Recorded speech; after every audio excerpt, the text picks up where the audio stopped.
Well, good afternoon, everyone.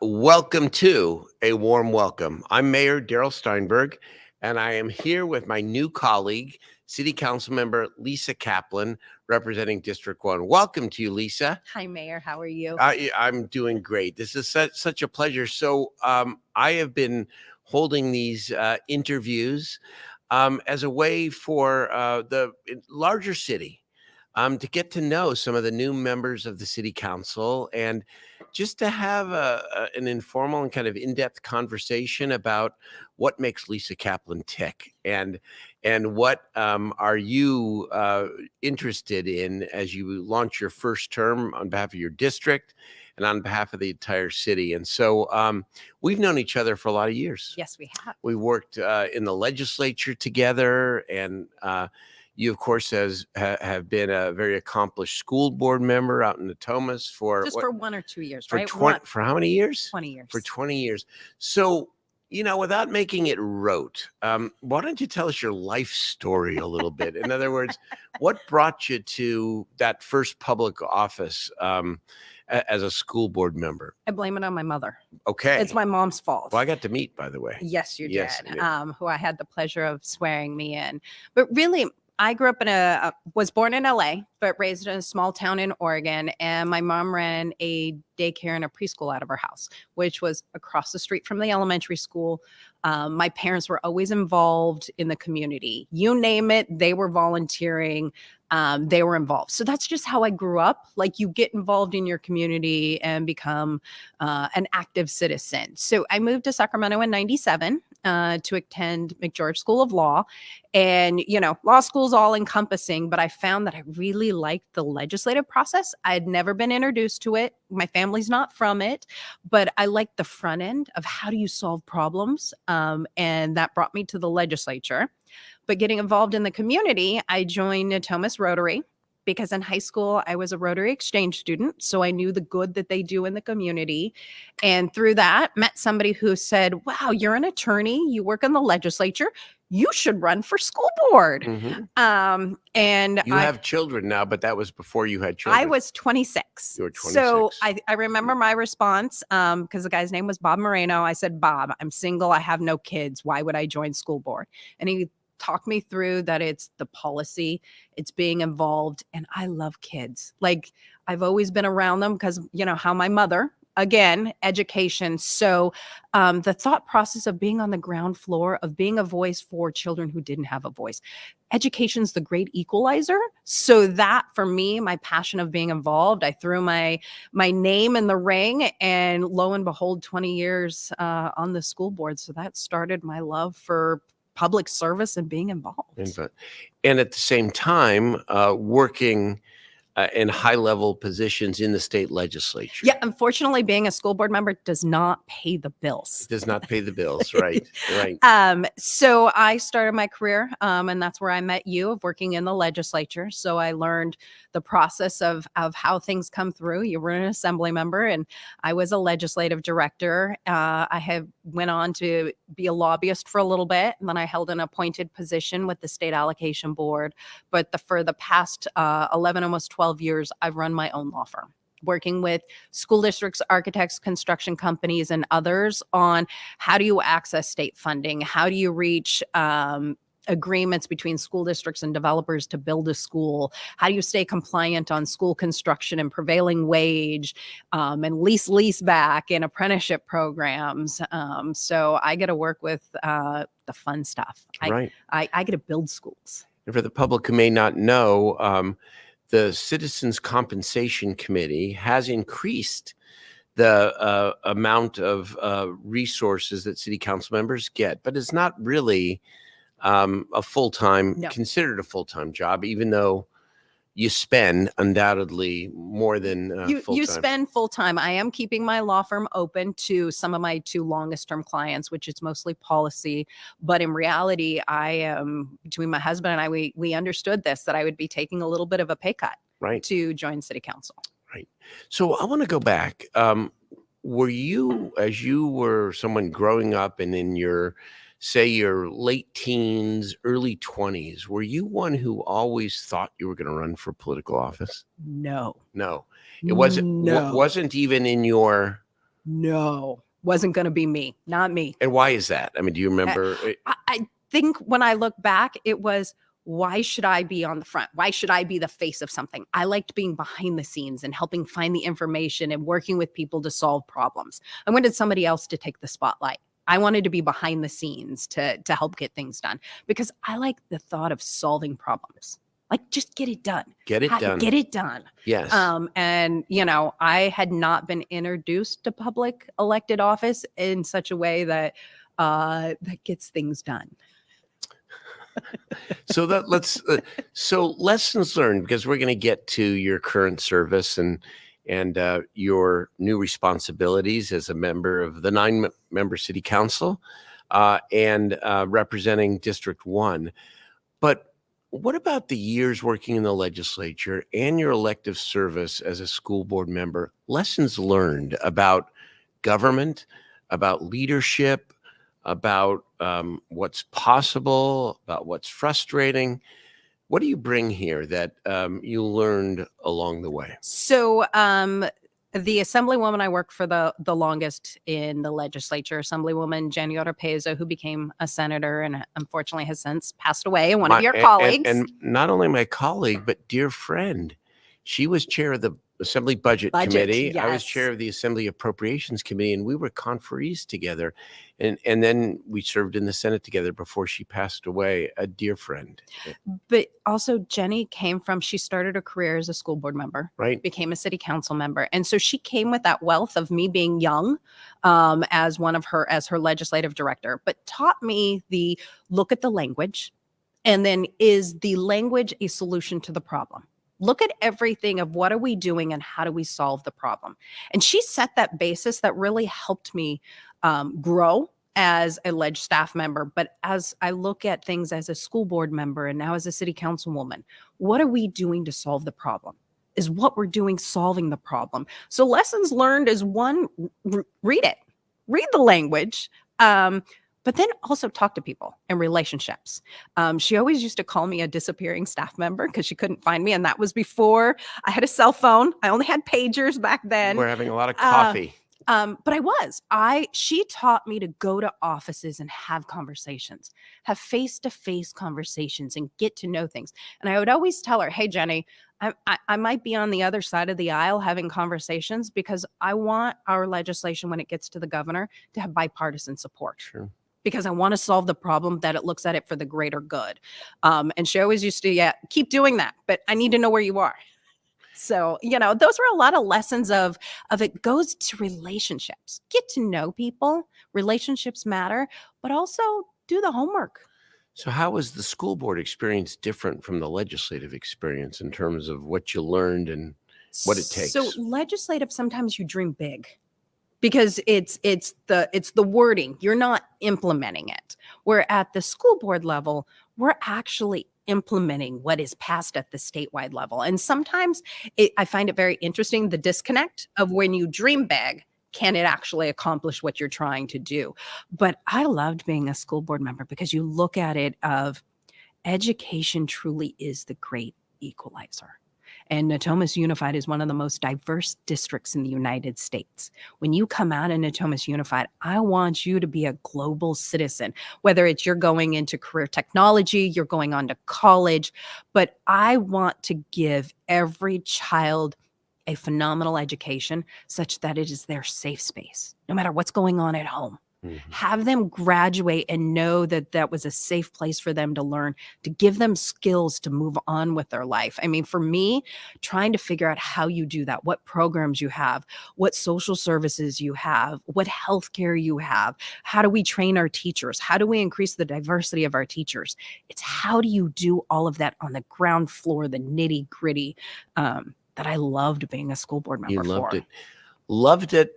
And you did it for 20 years. I still can't believe I did it for 20 years. Which is really incredible service in a way that, and it's hard service, school board service. So, but then you decide there's an opening here in District 1 on the City Council. Your predecessor, Angelique Ashby, runs for the state Senate and wins. Why'd you decide to run for the City Council? I can tell you, to be fully honest, I told a lot of my friends and community members no for a good 6 months, because when Senator Ashby announced she was leaving City Council and running, people were like, well, Lisa, you should run. And I'm like, but I love being a school board member, And I will tell you, there was one conversation that I had, a guy named Monty Maxwell. May he rest, has since unfortunately passed away.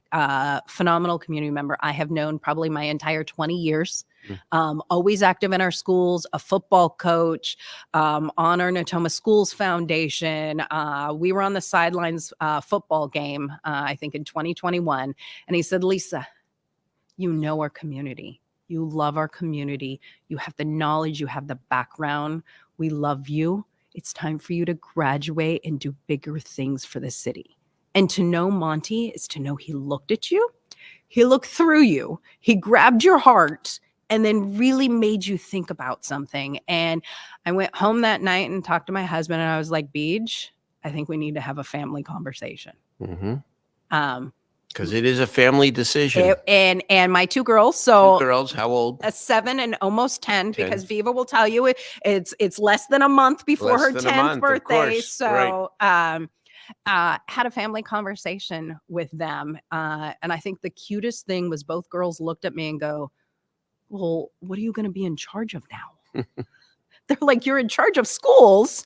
What are you going to be in charge of? Well, that's a good transition. So you are starting your 4th month here. Yes. So we packed a lot into 3 months. Early impressions of the city government, the city council, your new district. It's weird when we say my new district, because I was a Natomas Unified board member for 20 years. Natomas Unified is now District 1 and District 3. Right. So it feels a little odd, because when you do something for 20 years, like why should I only care about one portion? So I try and take a holistic look, as I'm D1, but what's the greatest good we can do for the city as a whole? Just like I looked at it that every child was my child, whether they went home to a different house every night. So I love D1 because I love Natomas, but I love the city even more.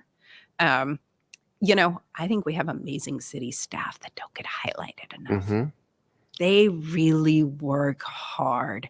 They care about this city. They know what they're doing.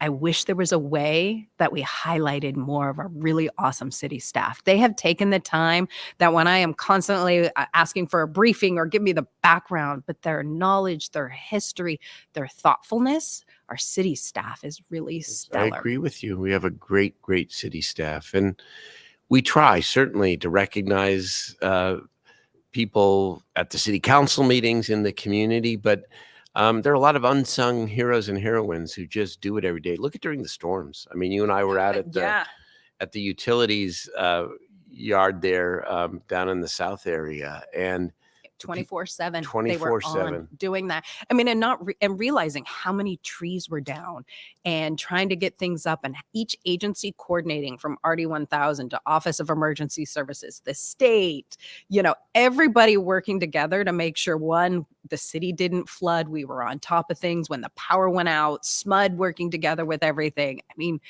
to understand the logistics of all of that it was impressive. Yeah. Impressive. And saying thank you just doesn't feel like enough. It is never enough, right? That's why we have upcoming contract negotiations with our employees in their unions. The state's going to give us more money? Come on, Darrell. I don't know. I don't work there anymore, as you know. But let's don't want to call this lightning round, but let's get your thoughts on some issues. Go. All right? Go. I'm an attorney. I like to talk. Okay. Old city, new city. What do I mean by that?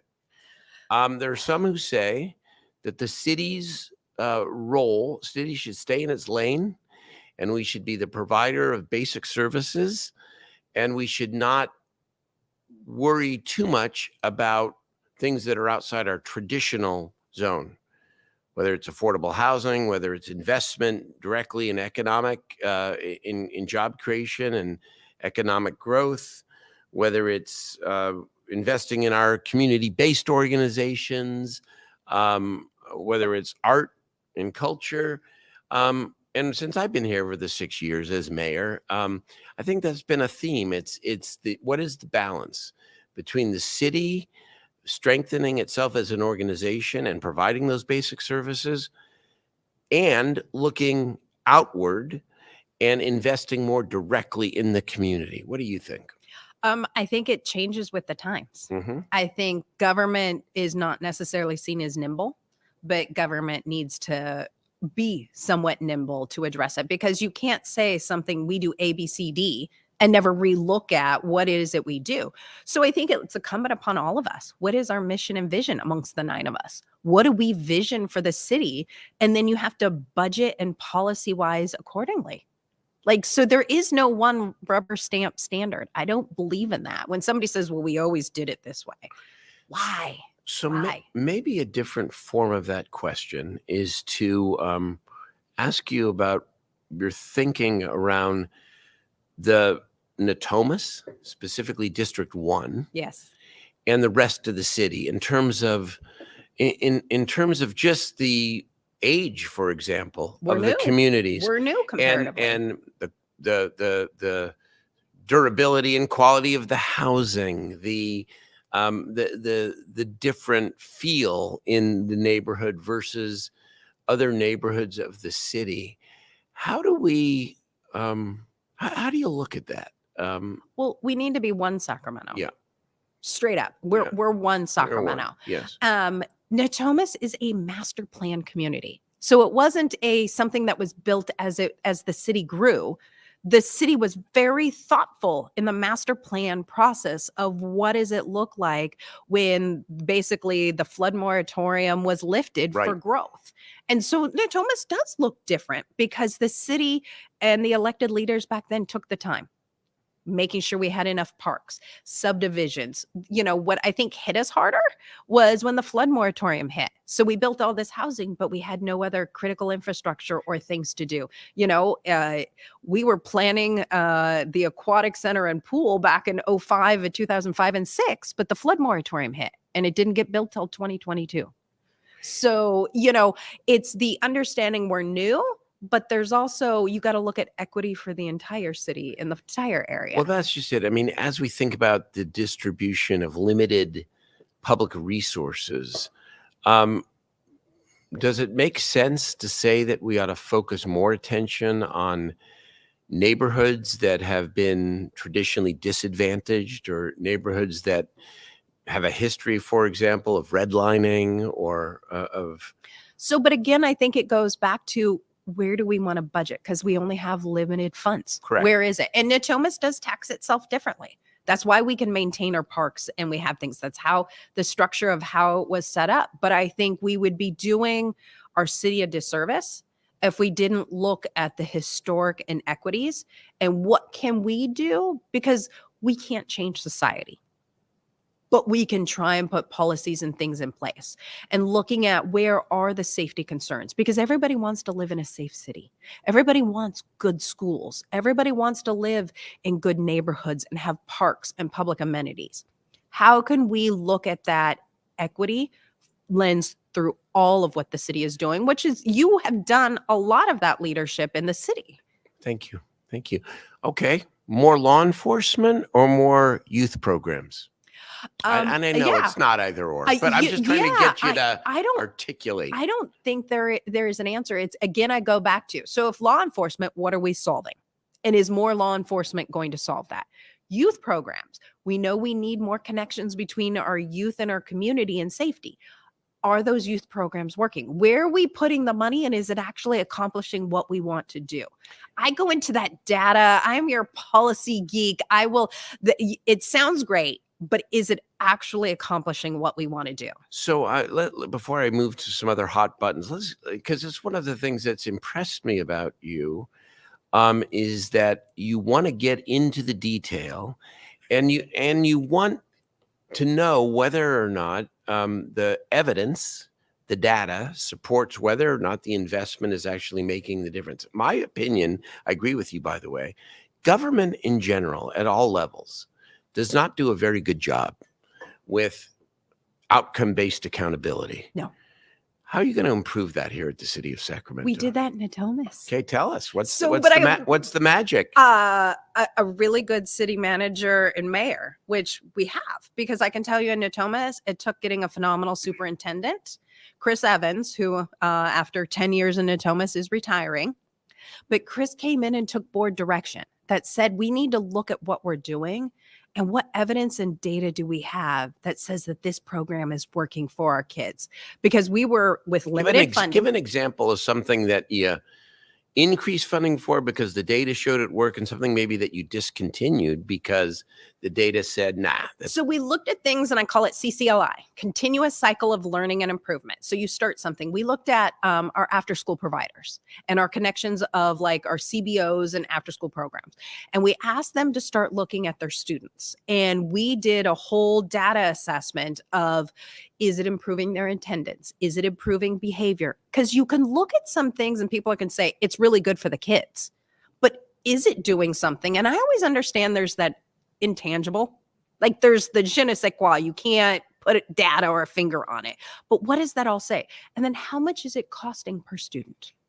You know, if we're providing after school or extra support, and what's working? Where do we see? And what's the 2-3 years out? And so we looked at some of those and started investing more in programs that showed that they were working with their students, and it was improving attendance and it was improving grades. A big one that we did is, if you look at our sports, we did a whole breakdown of students who are involved in sports, not involved in sports. What is their grades, their attendance, and for those not involved in sports, what else can we get kids involved in that might have the same effect as sports? And so that's why we started expanding our CTE programs, you know, where we've got, you know, barbershop, we've got construction trades, we have, we've partnered with JIBE, the North Natomas Transportation Management Authority, and we have like bike tech. You know, what is going to keep students engaged? So we realized a lot of creating a culture in schools of success sometimes has to do with the extra, the sports, the after school programs, the tangible, and it would have benefits in behavior and attendance and them coming to school. And so that, like, looking at that and what things didn't work, we said, okay, we tried. You just, the more you answer, the more I just want to get into depth and detail on these subject matters. So what should be the relationship between the city and its school districts around youth services and after school programs? Well, if you were right from scratch, how should this work? There should be like more conversations. Like, I get we're independent government agencies, but working in silo doesn't solve anything. because school districts take care of our kids during the day and provide after school programs. But there are some kids, especially our teenagers, what is there for them to do? Because if we don't have anything as a school district or a city for them to do, their idle hands find trouble, So I think we need to sit down and say, what is working? What do our teenagers want? And how can we work together on that? Because I don't think there is one answer and one solution. And I think what's needed is different in different areas of the city. So I think having, like I've seen in other jurisdictions where there are city school partnerships, and it's every school district. Because I got to tell you, occasionally Natomas feels like the redhead stepchild, that the city of Sacramento concentrates on Sac City, but Natomas Unified gets ignored. And I think we've got some great programs that can be implemented elsewhere that would benefit kids. Okay. Housing and homelessness. Not an issue, right? Not an issue. What's your view on the big issue here? And what the city's role should be vis-a-vis the county, vis-a-vis the state of California? How deep should we go? We should all work together more so than we're working together. Yes. Because we can't solve it alone. And so that's where I applaud the city and the county coming together and starting. I don't think we have an answer, but we're starting that relationship. We have to work together because our unhoused, our homeless, it's not a boundary issue. It's all of ours. Just as like some people say, school districts and charters, they're all of our kids. These are all of our citizens. So we all have to work together. I'm a policy geek, as you know. So when I can't sleep, I read a lot of like policy things and I look at what's going on in the UN, in depth around the world. And a lot comes back to housing, rapid housing. We need to build more housing, different types of housing. And then I don't think there is one answer because you have to look at the unhoused. We know that 15% in Sacramento are families. Well, what are we doing specifically to help our families? Something that I will always be passionate about. Like on the mental health, that is such a deep, complex issue. I would love to see the state lead on that. Because if you leave it up to individual jurisdictions, I think you'll get hodgepodge answers like Swiss cheese. And then that doesn't really create a comprehensive solution. But I go back to, we've got to find ways, which I love our 8-year housing plan in Sacramento that I think was passed last year. It's audacious. We've got to build 5,000 units a year, which Sacramento has rarely have ever done. But how can we look at streamlining? How can we find affordability? How can we do the intermixing? I think that starts getting towards addressing, like when you have more housing available, all different types, brings like the rent down, making it affordable. If we start looking at where's affordability, and especially along, I'm a TOD fan, transit-oriented development. Our families that need help, make housing available that is nice and affordable along transit lines, getting to and from, and that also gets people out of cars. Absolutely. So it's a whole inclusive, So when you look back over your first term, so I bet you have more than one, just a bet. When you look back over your first term, where do you want to see the city? And what do you want to have started to accomplish for yourself and your district? I want to see the city united. I want to see us council members united. I want to go back to where it's okay to disagree, but disagree with kindness. I agree with that. I really think I go back to what Jenny and even, Willie Brown taught me, because I spent a lot of time, in my young days while he was mayor of San Francisco. Relationships.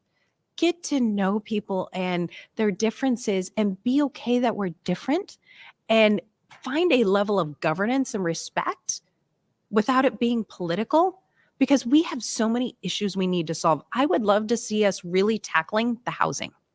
I would love to see us start finding ways that we can house people, whether right outside City Hall here. They're in tents. Like, nobody wants to see that. That breaks our heart. I would love my first term that we start turning the corner as a state on that. Because I don't know if we'll ever solve it. It's been here since the beginning of time.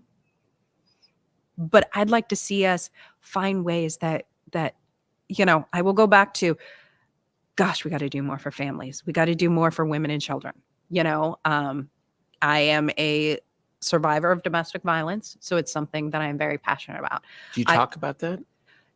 I don't keep it hidden, but I had to go to Weave. I had to disappear for a month. It was while I was working in the legislature. I had to let, all the sergeants know that the person who would potentially come after me was authorized to have a gun.